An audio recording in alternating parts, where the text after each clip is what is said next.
It's fun to read, books are friends, when you can read, the fun never ends. Woo, woo! The reading caboose has arrived. I'm Conductor Clark. And I'm Ms. Janice. Hey, who wants to learn about the letter H? I do! Now what can we do with the letter H? We can hula hoop. Or? Create a massive global hoax.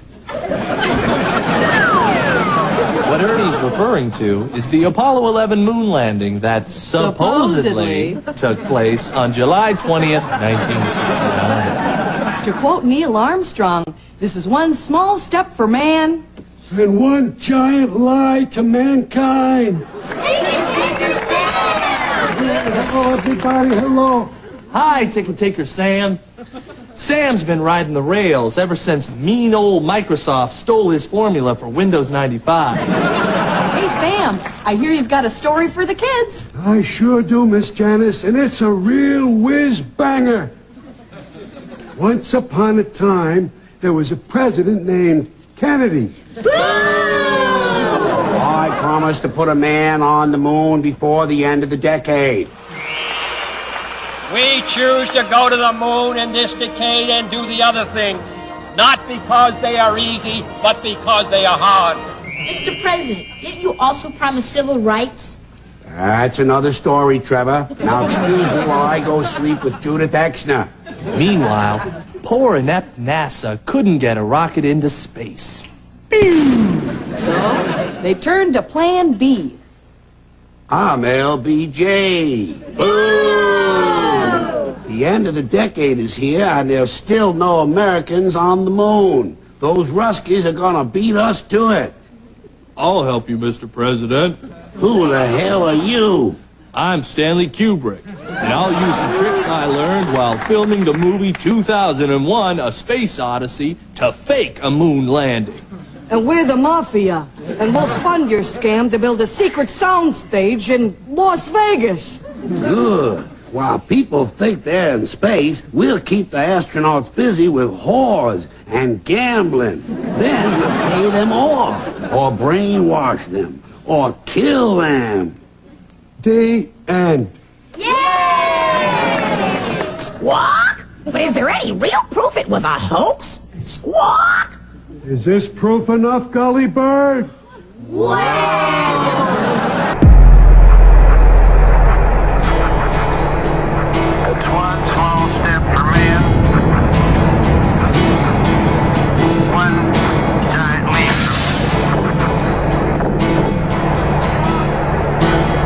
So, I guess you want to do it again. Okay.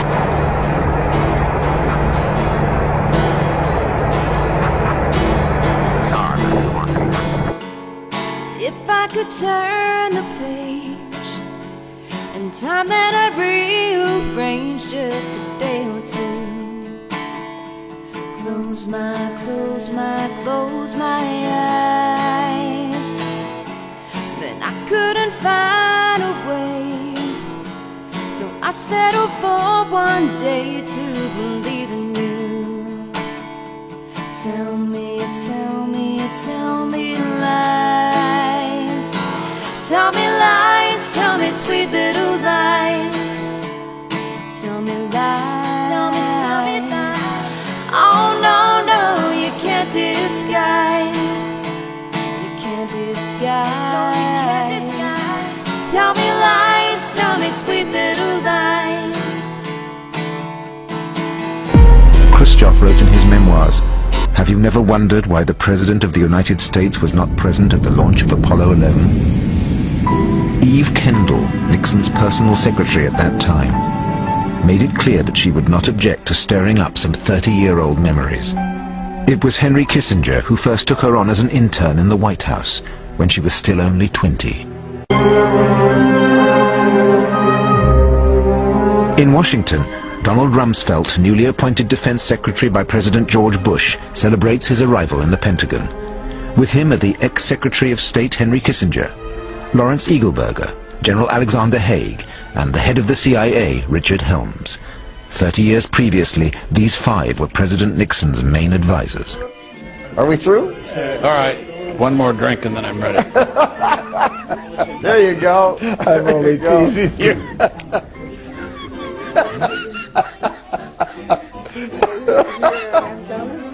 You have a great chance to make a fool of me. What is going on? What in the world? Hello, Mel. How are you? I don't know. He looks a little slippery to me.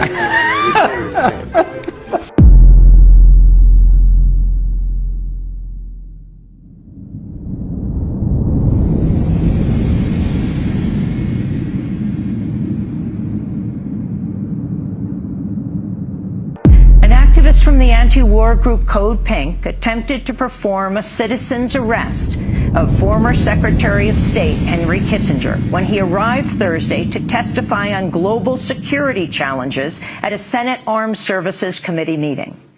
Kissinger served as Secretary of State and National Security Advisor during the Vietnam War under Presidents Nixon and Ford.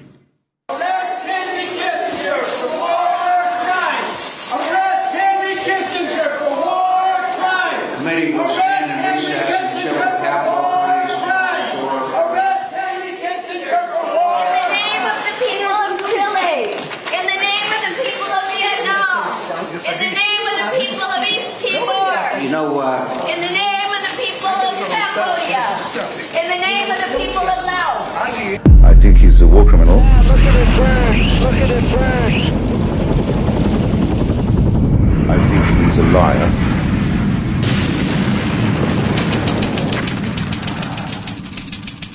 I think he's responsible for kidnapping, for murder. My own view is that if we held Henry Kissinger to the standards we have begun to hold other leaders, other policymakers, and the standards to which we held policymakers in Germany and in Japan after World War II, yes, Kissinger ought to be the subject of an international tribunal, ought to be the subject of a legal process in the United States and elsewhere. Kissinger's critics charge that his worldview blinded him to the human cost of the Cold War. Recently released documents reveal episodes in Indochina, Indonesia, and Chile, where Kissinger may have needlessly sacrificed human lives to pursue strategic goals. That this man could operate at such a horrible level and not get exposed for year after year after year after year, how many people came out against him? It's an embarrassment to my profession. I gotta tell you, the dark side of Henry Kissinger is very, very dark. I don't know. He looks a little slippery to me. Now, how are we doing this? He's asking, you're asking the question. Well, but then you're going to have to translate them, so I know for sure what I'm being asked. I understand French. I don't speak it very well, but I understand it. Okay. What's your problem? No, don't worry about it. It's okay. Yeah, those are the kind of questions that you have on TV every night. That's a long, complicated story. Only a few people need to know. I'll tell you a fascinating story. The whole thing? Are you running? You're going to cut it all out of this thing anyway, but... Let me tell you, off the record. Turn the camera off. It's an incredible story. Newly elected, Nixon was up to his neck in the Vietnam War. He needed a big stunt to reverse his negative image with the American public. President Nixon was on the telephone, speculating. He kept fiddling with the telephone cord. The Oval Office was in semi-darkness, and I found it very difficult to take notes of this meeting. We had a meeting and talked, and he had made a number of decisions already, basically to try to calm things down. The director of the CIA was looking panicked. He always overestimated the power of the Soviets. The Russians will put a man on the moon. It's only a matter of months, maybe even days. I have very accurate information about that. We can't wait another year.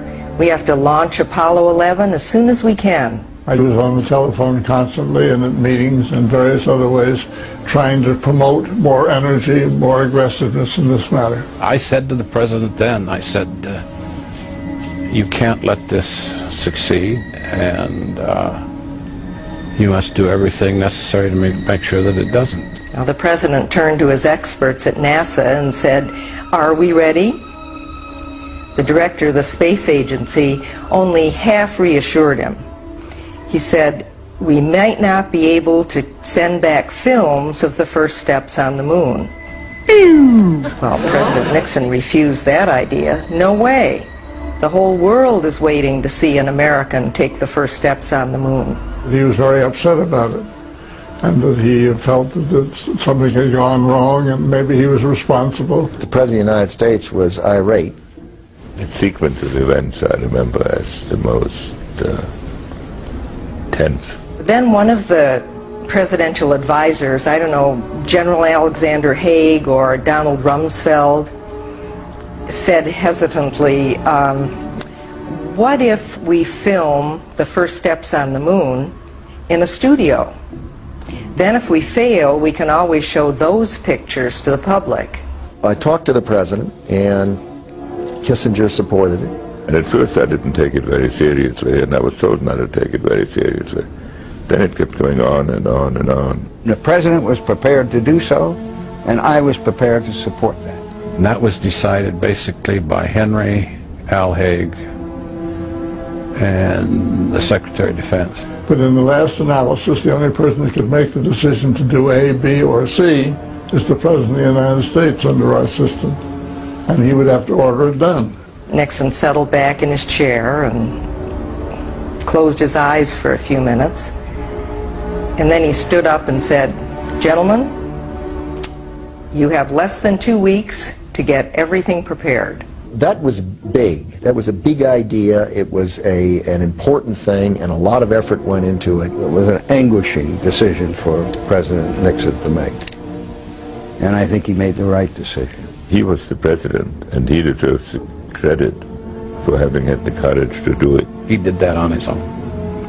Sensible thing to do. Then he came over to me and picked up all my notes, ripped them up into little pieces, and threw them in the wastebasket. No stage in my life could I ever have anticipated that this would happen. At no stage, not even when I was made National Security Advisor.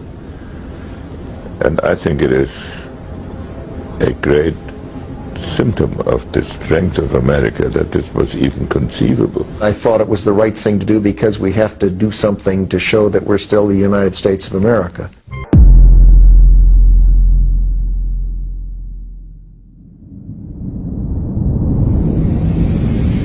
According to some estimates, we cannot track $2.3 trillion in transactions.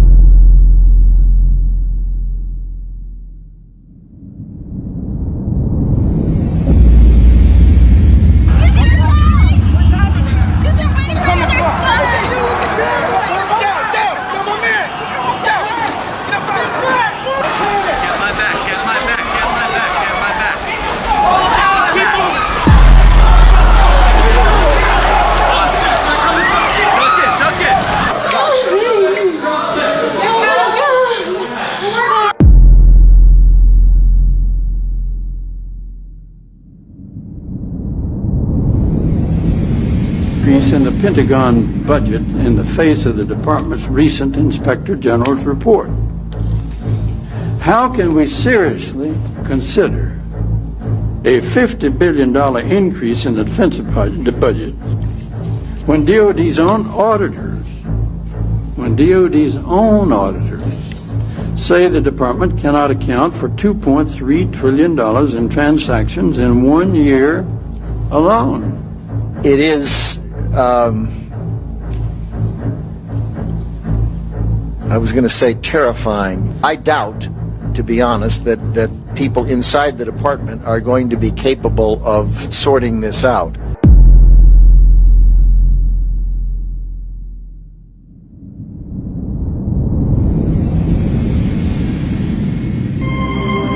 We walked out of the room, and President Nixon said, I've decided to do that, and I need you to do this job. We're going to do it.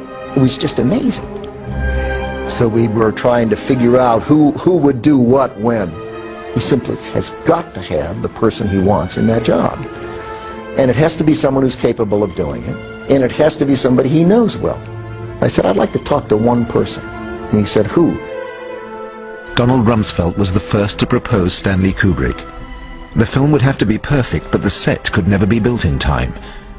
The filming of 2001: A Space Odyssey was drawing to a close in a suburb of London. Why not use the sets there? Rumsfeld was sure that Kubrick would not refuse. During the Kennedy administration, the White House had granted him special authorization to access strategic areas of the Pentagon during the preparations for the film Dr. Strangelove. Kubrick owed them. I told Mr. Nixon it's very dangerous to lie in the United States. You can't pull a con like that in a democracy. Too many people would talk. It would be absurd. But he said, almost sadly, go ahead anyway.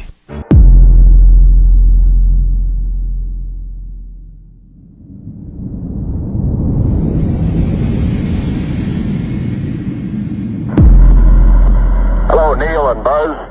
I'm talking to you by telephone from the Oval Room at the White House. And this certainly has to be the most historic telephone call ever made. I just can't tell you how proud we all are of what you... For every American, this has to be the proudest day of our lives.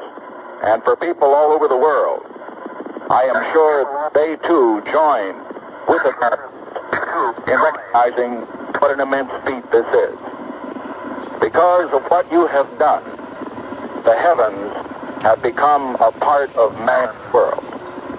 And as you talk to us from the Sea of Tranquility, it inspires us to redouble our efforts to bring peace and tranquility to earth.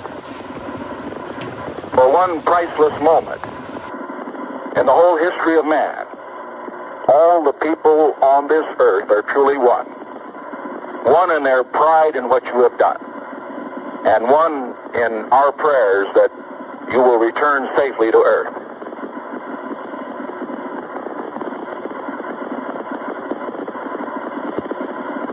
Thank you, Mr. President.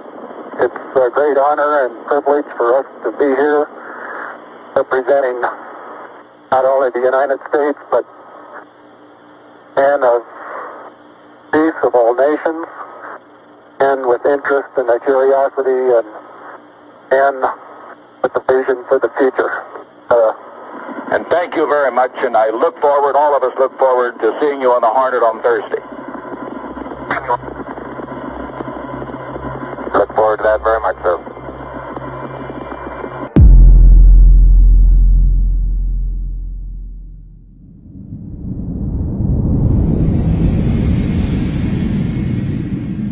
Rumsfeld offered to go and negotiate personally with Stanley Kubrick. He and Henry Kissinger flew to England that same evening. Kubrick was surprised and amused by the idea, but began by refusing. Rumsfeld wouldn't give up. We're only asking you to do one thing. Just leave us the keys to the studio for one weekend, just so we can shoot a bit of film and take a few shots. Everything will be tidied up again by Monday morning. Kissinger flattered him, telling him that Dr. Strangelove was one of Nixon's favorite films. In the end, Kubrick agreed. The fake footage would be shot in England in the MGM studios near Boreham Wood with a skeleton crew. The 2 technicians and 2 actors would be CIA agents. To guarantee their trustworthiness, all had to be single men without family ties. They would sign a contract committing themselves to perpetual silence about the whole affair. Once the filming was over, they would have to disappear. But Stanley Kubrick was a perfectionist. Faced with the CIA crew's lack of professionalism, he ended up, against his better judgment, supervising the shooting of the fake moonwalk. But, he told them, from Monday morning, you're out of my life for good. My goodness, that is somebody.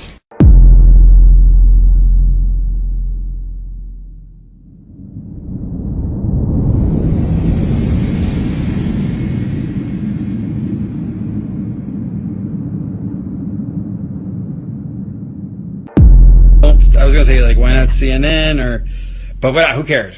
White Truth Right is about a future movie or something coming out or? No.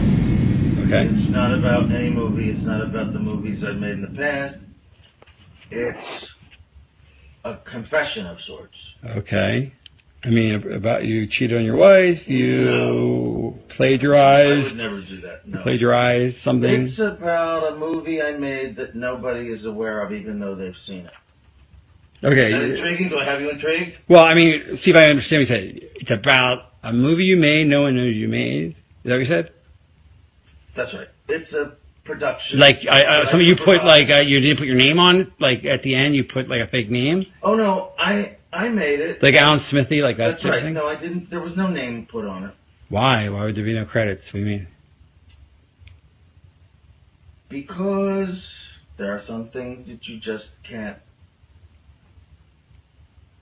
put your name on. Okay.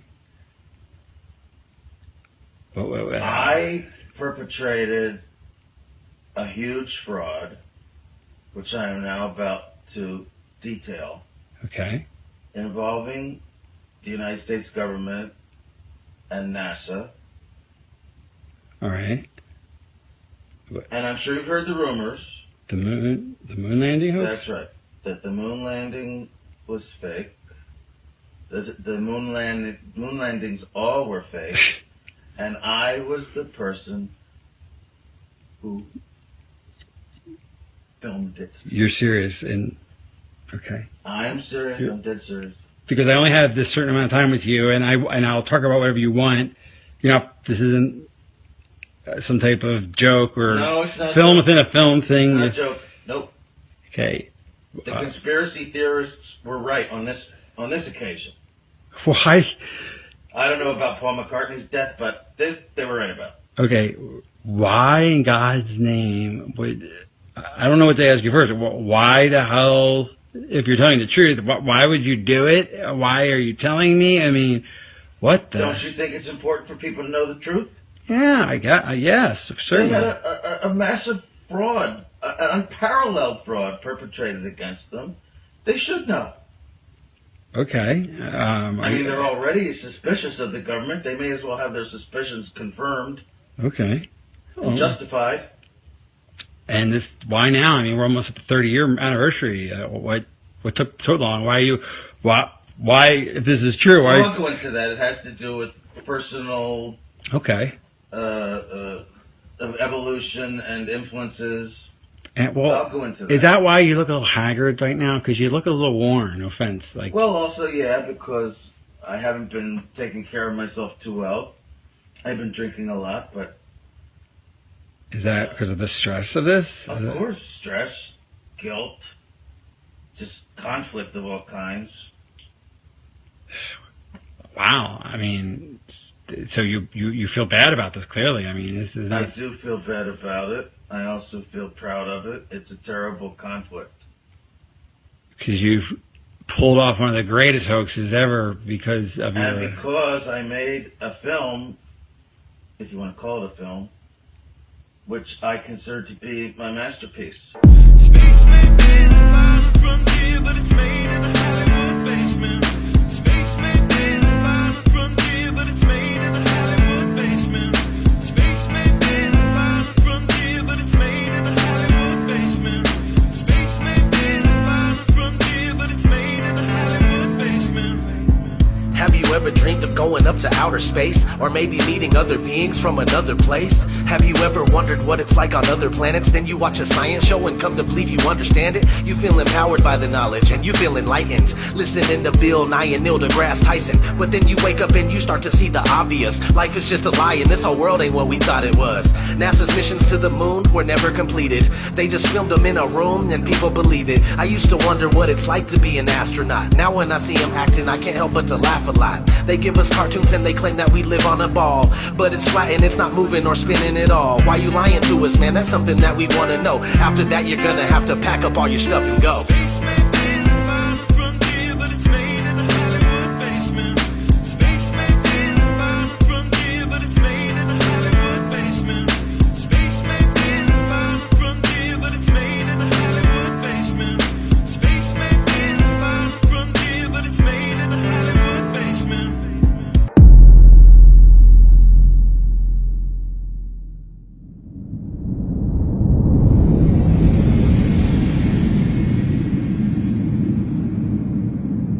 Looks just like the pictures they give us of Mars. So I'm just kind of creeping around here and definitely noticing the same kind of undulation changes and same kind of rock, same kind of dirt. Only thing that's missing is that nice little red tint that they pay somebody $150,000 a year to put on there. So I said, I wonder what they're doing out here. What is all this equipment for? I'm sure it can't be NASA, right? Whose orange Hummer is this? Okay, that looks like a NASA symbol. Oh, I got another truck. Oh yeah, it says NASA. What's that say? Mars Project. Cameras set up, tents, ATVs, food. They've been there a while. It's not a one-day trip. Got their antennas set up out in the middle of nowhere in Greenland. As you can see closely, this is in fact NASA. Okay.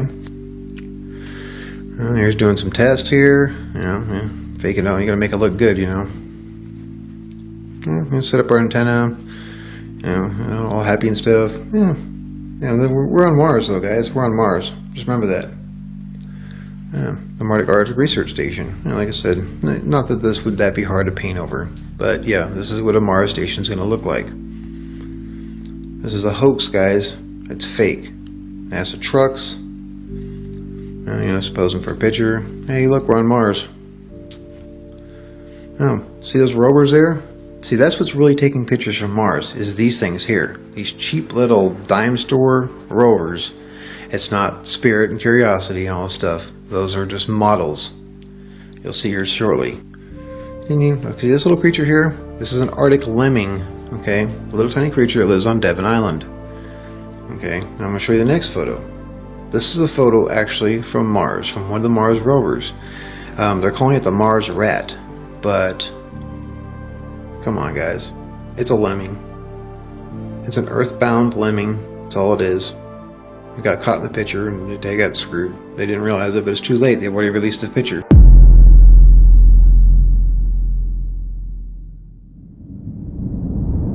We are at T plus 5 minutes, and the second stage is on its way to drop off Dragon into its targeted orbit. As a reminder, the first stage had an on-time launch today. We are at T plus 5 minutes, and the second stage is on its way to drop off Dragon into its targeted orbit. As a reminder, the first stage had an on-time launch today. We are at T plus 5 minutes, and the second stage is on its way to drop off Dragon into its targeted orbit. As a reminder, the first stage had an on-time launch today. With Starman just cruising along with the Blue Planet, and how long will we be getting live views, do you think, from the car? Well, I think it looks so ridiculous and impossible.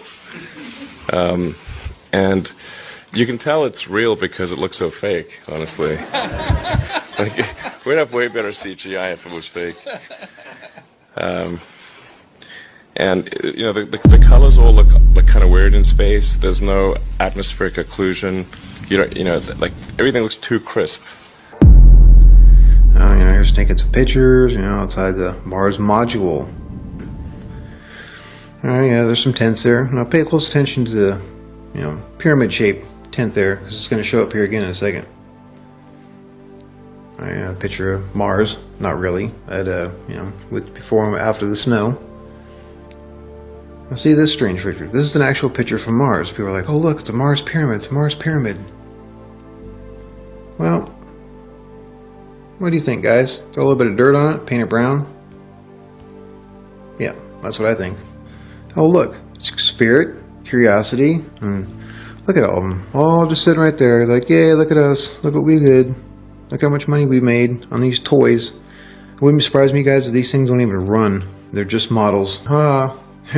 We're deceiving the American people out of billions of dollars. Touchdown confirmed. Perseverance safely on the surface of Mars, ready to begin seeking the sands of past life.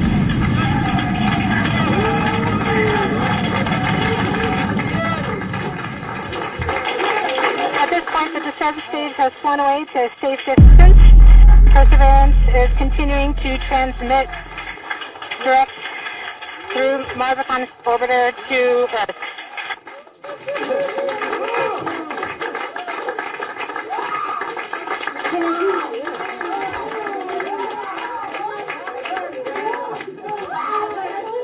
Oh my God. So we hope that the tens of millions of people who have been sharing this adventure with us will be the people who will be carrying the torch, you know, in continuing our exploration of the solar system. And what a bargain that we got this mission for. This movie costed you less than $7 per American citizen. And look at the excitement that we have brought and the inspiration that we have. This movie costed me less than $7 per American citizen. This movie.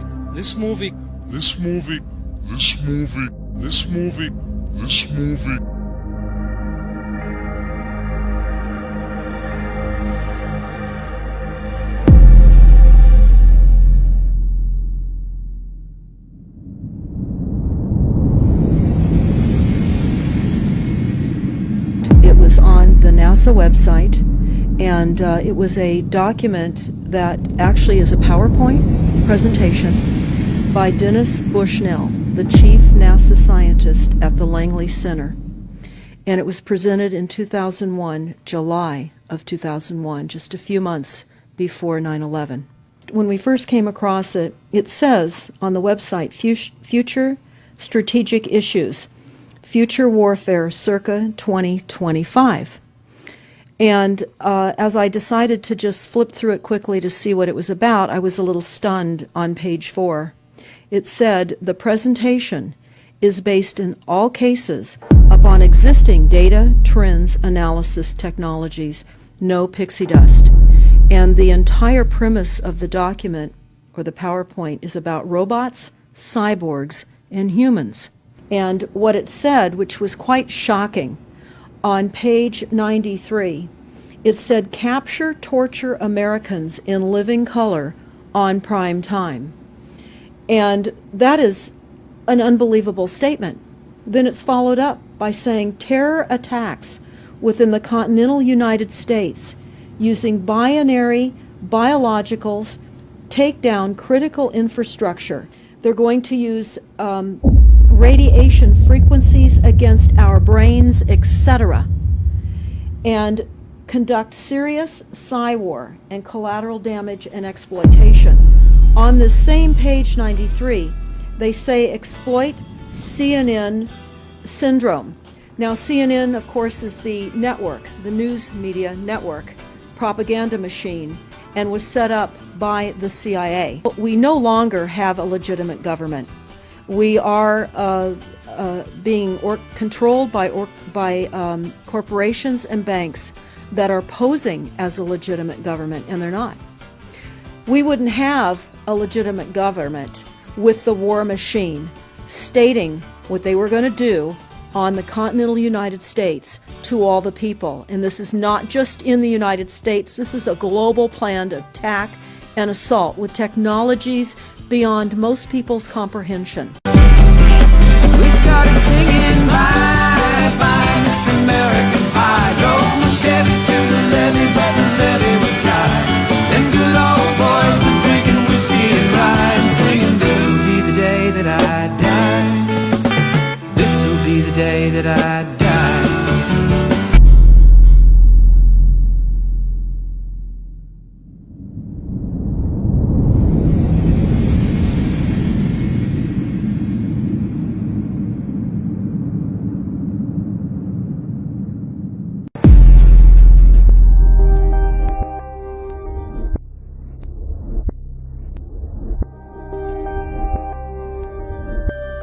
Which came first, the science or the fiction?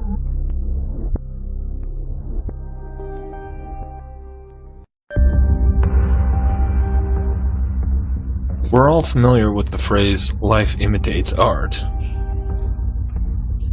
But it's quite astounding to learn just how spectacularly this seems to have borne itself out when it comes to the way that science fiction has managed to predict so many aspects of space travel, which supposedly eventually came to pass. I was quite amazed when I first heard that science fiction author Arthur C. Clarke actually wrote about the concept of geostationary satellites before they were ever built or tested by actual rocket scientists.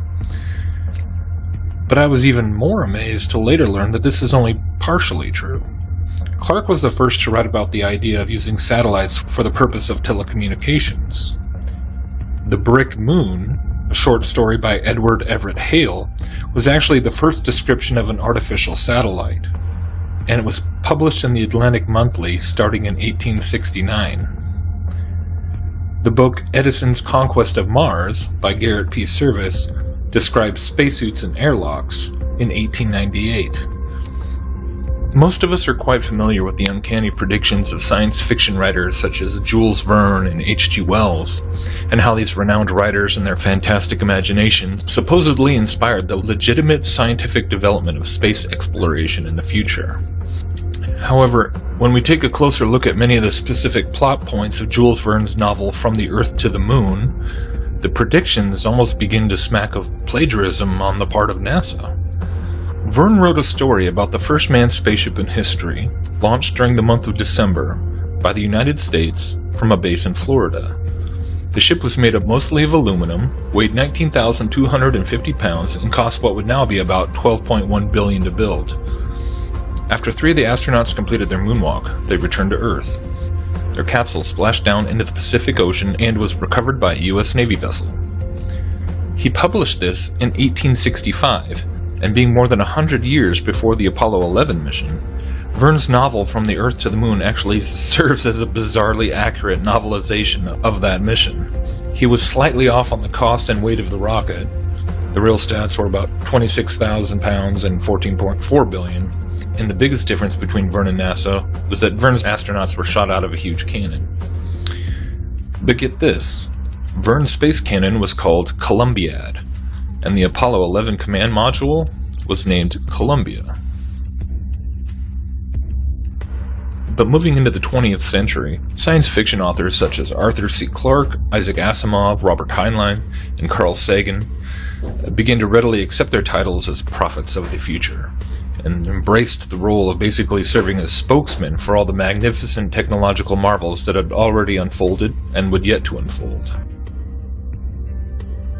Gene Roddenberry and his Star Trek franchise is of course also credited greatly with inspiring an entire generation to grow up and turn their dreams of space travel into reality by joining NASA. I was going to say thank you very much. I mean, that's, as a science journalist, my question is, through your career and your writing and your acting, you've inspired so many people to enter the sciences. How do you balance science with science fiction? They're both the same. They're both so. Aliens come to the Enterprise, and before they do their dastardly deed, Kirk walks over to Spock and says, What do you read, Mr. Spock?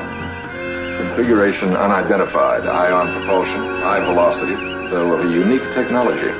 And Scotty says, I've never seen anything like it. And ion propulsion at that. They could teach us a thing or two. And so the opportunity to connect what I saw in Star Trek as a little kid to what I'm doing now as an adult is very, very...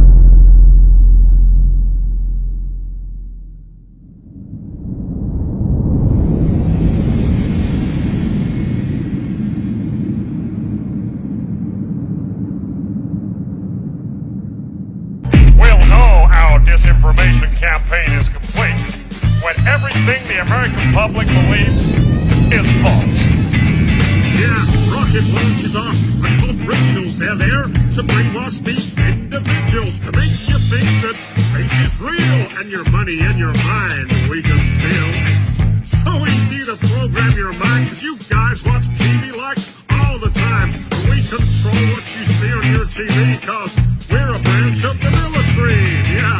We teamed up with those Disney guys. They help us propagate our lies. We make cartoons about space fantasies and put them on TV for all the kids to see.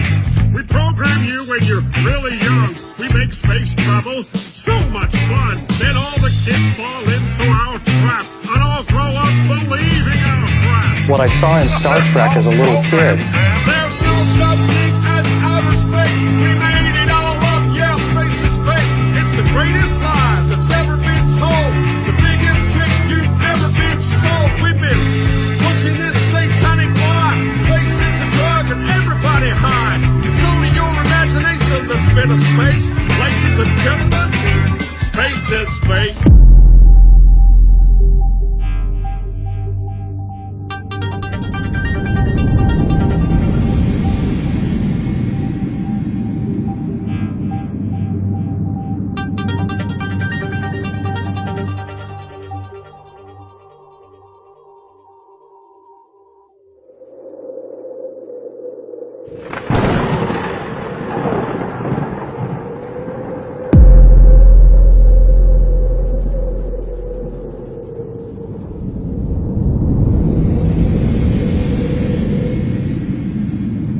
recent discoveries have uncovered dates, agendas, and goals that connect the Jesuits to a massive deception for the purpose of a multifaceted end-time delusion. The design of this deeply hidden plot has been to change the perception of the masses. This delusion will be a demonic attack under the pretext of an alien invasion. Reportedly, Vladimir Lenin observed, "A lie told often enough becomes the truth." This quote is discovered within the belief of most. The Earth is a sphere. It spins through space while orbiting the Sun, hurtling thousands of kilometers an hour inside our Milky Way galaxy. So ingrained is this belief, if one speaks of the words flat Earth, listeners snicker. The mental reflex of a flat plane from which a person might fall into an infinite space creates this disrespect. A globe Earth, because unproven, is pseudoscience, yet believed worldwide and passed from generation to generation, and any who question it is mocked and ridiculed. For millennia, well-educated people believed the Earth was flat and placed at the center of the universe, enclosed there with a protective covering. In the early 16th century, Nicolae Copernicus introduced a different model of the universe in which the Sun lay at the center and the Earth revolved around it. Copernicus' heliocentric model is taught today, while the earlier geocentric model has been utterly rejected. Copernicus' theory of a heliocentric universe was well known at the upper strata of the Catholic Church in his lifetime. While he preferred his theories published after his death, he ultimately agreed to publish his manuscripts on the persistent appeals of high church officials. Catholics were not first to reject Copernicus' views, for they themselves admit opposition was first raised against the Copernican system by Protestant theologians for biblical reasons. The Catholic Church advanced Copernicus' heliocentric model, constantly urging him to spread it abroad. The necessity to change public conception from an accurate belief in a flat, enclosed Earth to a false belief grew slowly. With sapient baby steps, the whole world would become amenable to the final delusion of an alien invasion. The Catholic hierarchy had the perfect opportunity to lay groundwork for a global deception to culminate in this Earth's final generation. This deception required a globe Earth spinning throughout the vast reaches of space, space inhabited by aliens and other sentient life forms. To engineer this transformation in belief, the newly created Society of Jesus, commonly known as the Jesuits, became the agents of change. The Roman Catholic Church was waging war on the new Protestantism believers having come from their own system, while Copernicus was resisting appeals to publish his theory of a heliocentric solar system. Under the approval of Pope Paul III, the Jesuit order was established in 1540, and Copernicus dedicated his book, Revolutions of the Heavenly Bodies, to this very same Pope. This newly formed order, the perfect instrument to implement a clandestine operation for the Pope of Rome, began changing the public perception through the Copernican Revolution. By deliberately teaching their followers to invite demonic spirits into their human spirits, the Jesuits exposed what manner of mankind each truly was. The Jesuit founder, Ignatius of Loyola, had taught all members of the Society of Jesus certain spiritual exercises which made them practical, mind-controlled slaves to Satan.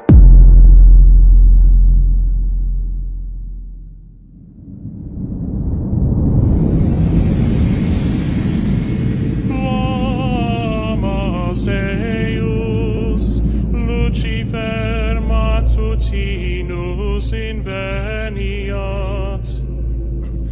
Ille in quam Lucifer qui nescito casum Christus filius tuus qui regressus ab inferis humano generis serenus iluxit et tecum vivit et regnat in saecula saeculorum.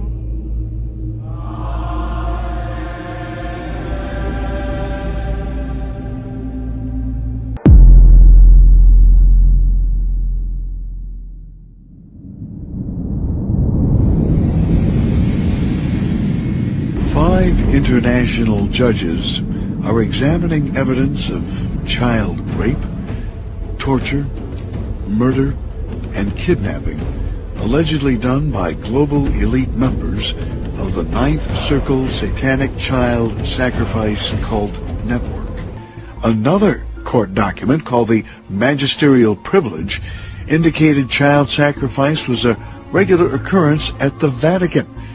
At the tender age of 12, Svali of San Diego County, California, claimed she was brought to catacombs beneath the Vatican to witness the sacrifice of a 3-year-old drugged boy.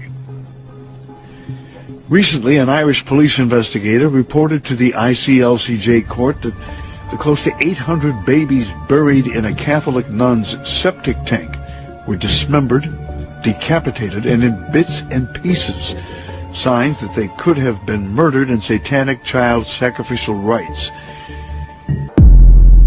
How old were you when you had that child? 11.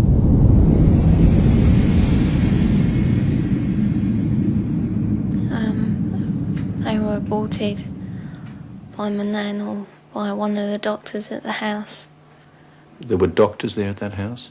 Yeah, there was 2, I think. Yeah, and a nurse. One time, baby was taken out of me and then killed in front of me because it was still alive. And then, what would happen? Well, after they killed it, they would eat it. During these ceremonies, was Satan, the devil, ever referred to? He was called Lucifer. What did they say about the devil, about Lucifer? That killing the people made him happy. In recent months, the ICLCJ court has heard these heart-wrenching testimonies about the rape, torture, and murder of children as recently as 2010 by Catholic leaders, European royal family members, and other global elites.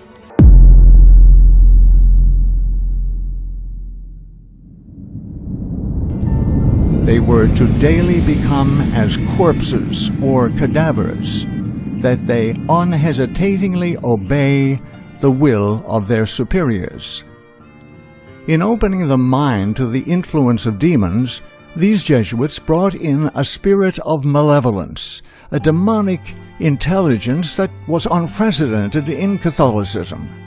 Now, satanically controlled, the Jesuit priests became successful in every evil endeavor. They became infamous for their skill at deception and subterfuge, their ability to infiltrate governments and institutions of learning, their standing as advisors to kings and new leaders in education. The very influence they wielded was tantamount to becoming humanly insurmountable.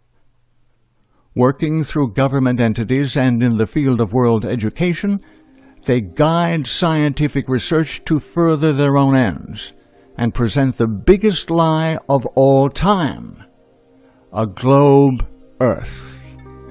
Following Copernicus' publications, it is probable the Jesuit order has produced more astronomers than any other demographic in Europe. That, ostensibly, a religious order should produce so many scientists should cause surprise. However, as these scientists have focused nearly exclusively in but one area, this gives us reason to question. A new explanation was required.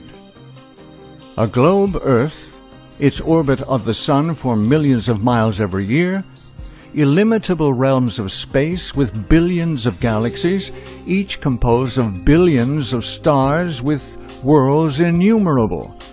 All this became necessary to explain the new heliocentric model of the universe, and mankind, over a short time, lost his divine significance. Thereafter was created an environment within which the writings of Charles Darwin found a receptive audience. The Big Bang Theory is, today, the leading explanation about how the universe began. At its simplest, it talks about the universe as we know it, starting with a small singularity, then inflating over the next 13.8 billion years to the cosmos that we know today. Priest Andrew Pinsent holds advanced degrees in theology from the Pontifical Gregorian University in Rome, as well as a doctorate in particle physics from Oxford. In January 2015, he wrote, "Being both a priest and a former particle physicist at CERN, I am often asked to give talks on faith and science. Quite often, young people ask me the following question: how can you be a priest and believe in the Big Bang? To which I am delighted to respond, we invented it. Or more precisely, priest Georges Lemaitre invented the theory that is today called the Big Bang, and everyone should know about him." The author of the Big Bang Theory was none other than the Jesuit-trained priest Georges Lemaitre.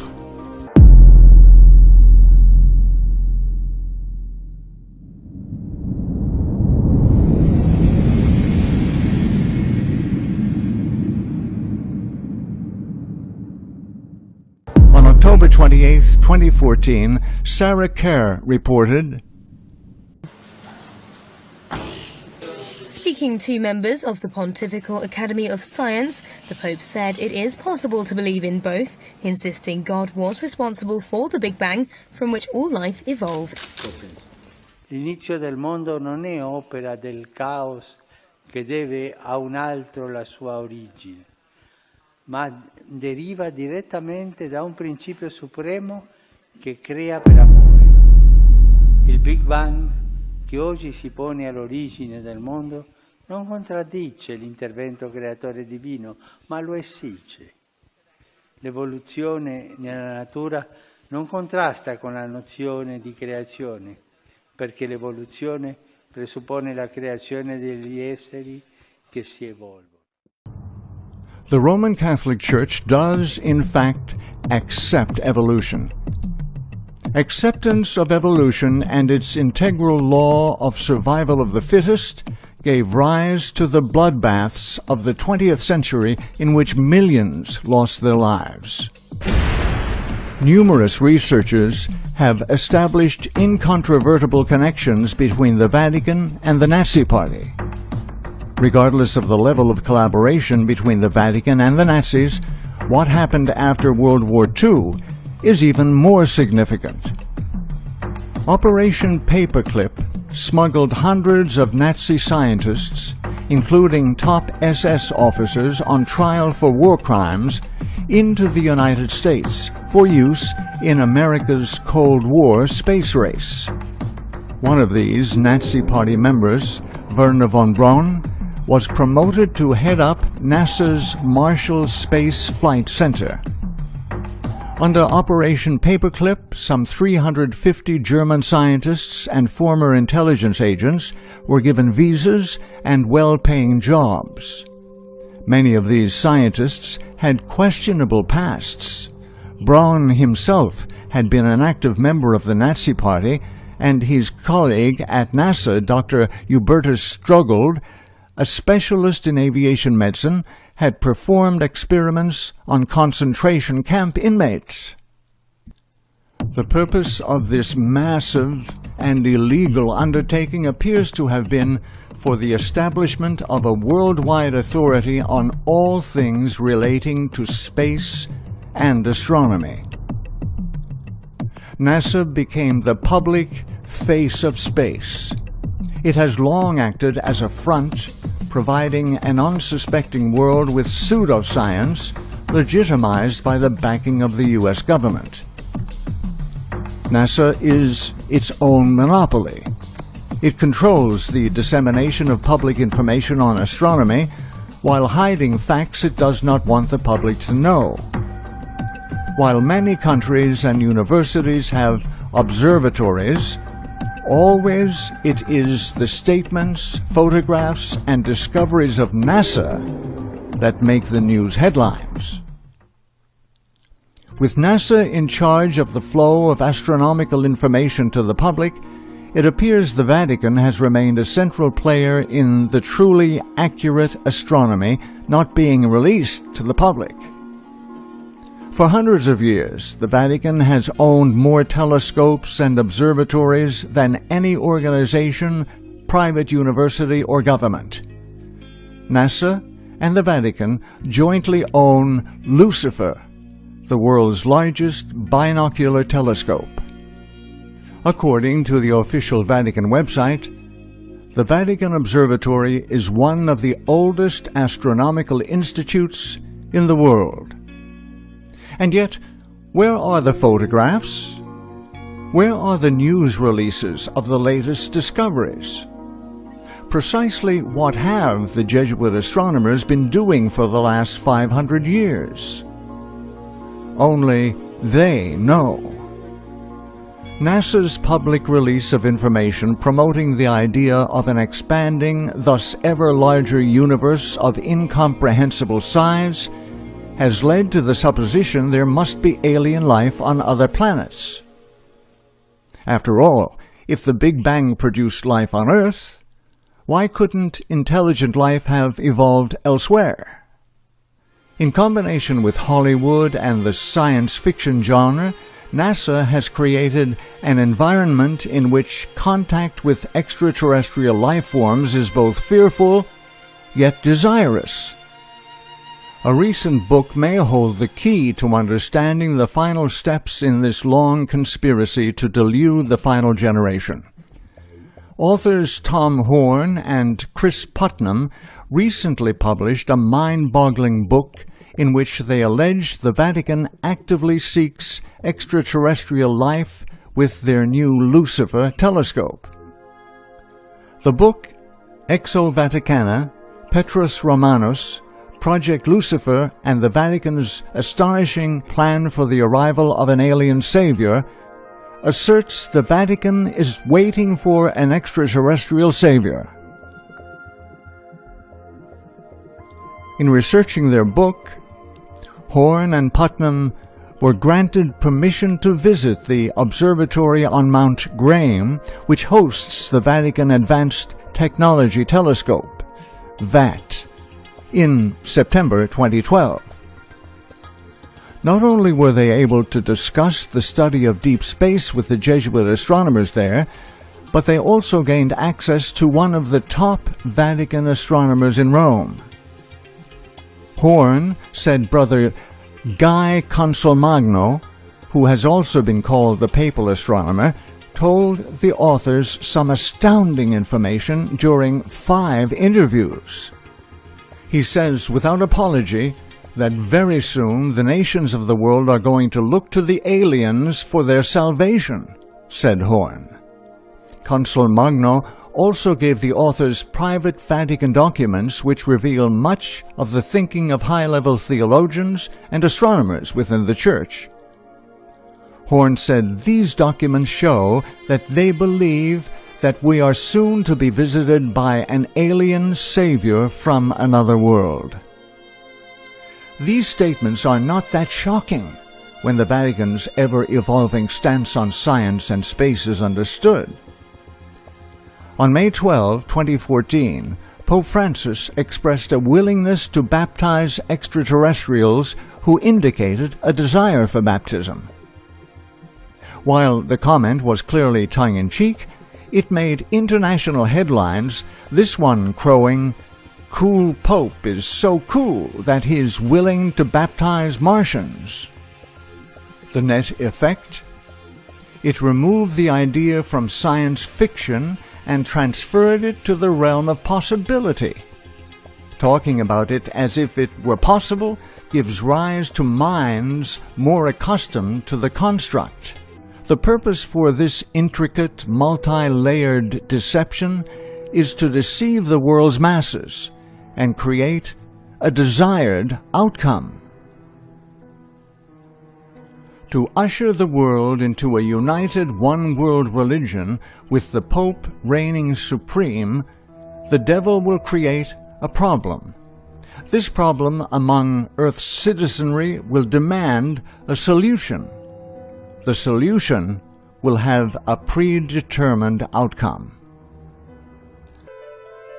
We know the alien invasion is the manufactured problem. Naturally, a representative of mankind will be chosen to negotiate a peace treaty with these invaders. The solution will be predetermined and under the direct control of Satan himself. This unification under one government and one religion will appear logical to those more desirous to have a traitorous peace. These want only an easy way out, and will join and enforce Satan's new one-world theocracy. All heads of state will hand their sovereignty over to the Pope. Individual religious liberty will be sacrificed for a promised yet finite safety. It is better for a few to perish, it will be argued, rather than the entire world is plunged into suffering under continued alien aggression. This is the event that begins the final struggle between the forces of good and evil. For 500 years, this Jesuit conspiracy has taught the story of a globe Earth, circumnavigating the sun, itself spinning around the center of an immense galaxy which likewise speeds with over billions of galaxies throughout limitless space.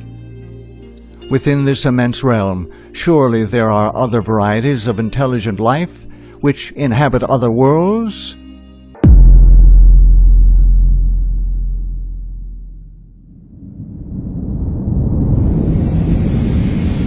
For the first time in more than half a century, a House panel is holding a public hearing on mysterious flying objects, popularly known as UFOs.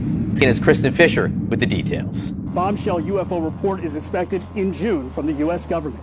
Meantime, UFO sightings in New York have nearly doubled since the pandemic began, and we are getting new video from the Navy showing pyramid-shaped objects flying in the sky. A mysterious visitor from beyond our solar system has scientists and the internet buzzing. It's called Comet 31 Atlas, the third interstellar object ever discovered, and it's behaving unlike anything seen before. From bizarre tail flips to whispers of alien technology, this cosmic traveler has sparked both excitement and controversy across the scientific world. We tell you why. The next enemy was asteroids. Now at this point, he kind of chuckled the first time he said it. Asteroids, against asteroids, we're going to build space-based weapons. So it was funny then.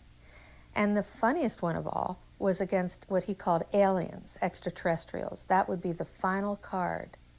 And over and over and over during the 4 years that I knew him and was giving his speeches for him, he would bring up that last card. And remember, Carol, the last card is the alien card. We're going to have to build space-based weapons against aliens.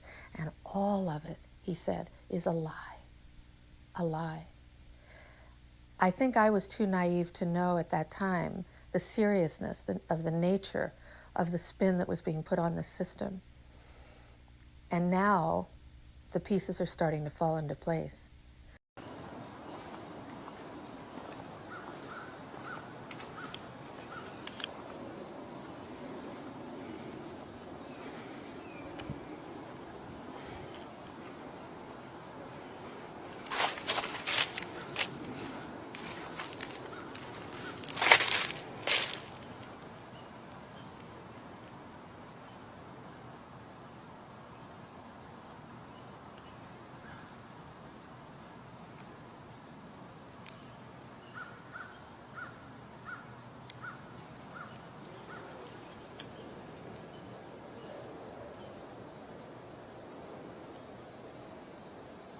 and the firmament showeth his handiwork.